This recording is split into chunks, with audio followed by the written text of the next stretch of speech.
بسم اللہ الرحمن الرحیم۔ حضرت علی کرم اللہ تعالیٰ وجہ الکریم کی خدمت میں 3 شخص آئے۔ ان کے پاس 17 اونٹ تھے۔ ان لوگوں نے آپ سے عرض کیا کہ ان اونٹوں کو آپ ہمارے درمیان تقسیم کر دیں۔ ہم میں ایک شخص آدھے کا حصے دار ہے، دوسرا تہائی کا اور تیسرا 9ویں حصے کا، مگر شرط یہ ہے کہ پورے اونٹ ہر شخص کو ملیں، کاٹ کر تقسیم نہ کریں اور نہ کسی سے کچھ پیسہ دلائیں۔ بڑے بڑے دانشور جو آپ کے پاس بیٹھے ہوئے تھے، انہوں نے آپس میں کہا، یہ کیسے ہو سکتا ہے کہ پورے اونٹ ہر شخص کو ملیں اور وہ کاٹے نہ جائیں، نہ کسی سے کچھ پیسے دلائے جائیں؟ اس لیے کہ جو شخص آدھے کا حصے دار ہے اسے 17 میں 8.5 ملے گا، اور جو شخص تہائی کا حصے دار ہے 6.25 ہی اونٹ پائے گا۔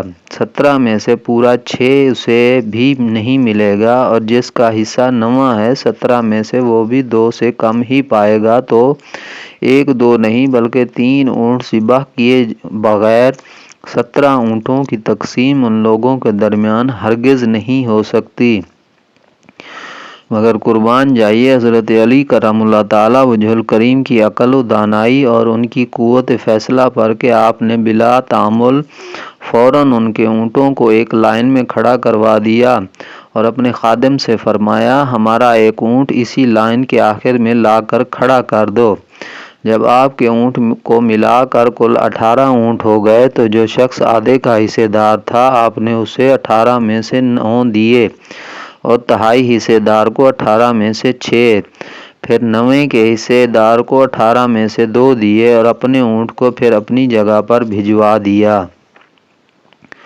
اسی طرح آپ نے نہ تو کوئی اونٹ کاٹا اور نہ ہی کسی کو کچھ نقد پیسہ دلوایا، اور 17 اونٹوں کو ان کی شرط کے مطابق تقسیم فرما دیا، جس پر کسی شخص کو کوئی اعتراض نہیں ہوا۔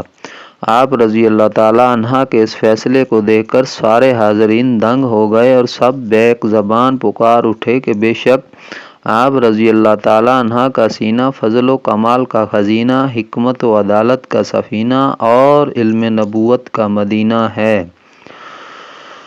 صلو علی الحبیب صلی اللہ تعالیٰ علی محمد۔